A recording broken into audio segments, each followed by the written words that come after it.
ठाकरे बंधू यांच्या संभाव्य युतीच्या चर्चेवरती शिंदेंच्या शिवसेनेचे नेते आणि माजी आमदार शहाजी बापू पाटील यांनी मात्र टीका केलेली आहे। ही युती म्हणजे उशिरा सुचलेलं शहाणपण असल्याचं त्यांनी म्हटलेलं आहे। तसंच शहाजी बापू पाटील म्हणाले की जर दोन्ही ठाकरे बंधूंना एकत्र यायचंच होतं तर त्यांनी 12 ते 13 वर्षांआधीच यायला हवं होतं। आता एकत्र आले तरी आगामी निवडणुकांच्या निकालावर त्याचा कोणताही मोठा परिणाम होणार नाही असा दावा त्यांनी केलेला आहे। महाराष्ट्रामधील जनता विकासाच्या राजकारणाच्या पाठीशी खंबीरपणे उभी आहे असा आणि महायुतीच्या विजयाचा विश्वासही शहाजी बापू पाटील यांनी व्यक्त केलेला आहे। ठाकरे बंधूंनी हिंदू हृदय सम्राट बाळासाहेब ठाकरे साहेब यांचं निधन झाल्यानंतर फक्त निवडणुकीच्या काळातच मराठी बांधवांना साद घातली।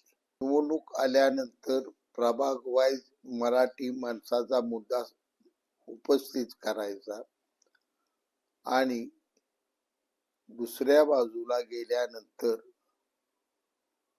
वेगळे मुद्दे उपस्थित करायचे वेगळ्या प्रभागात, अशी निवडणूक होत नसती।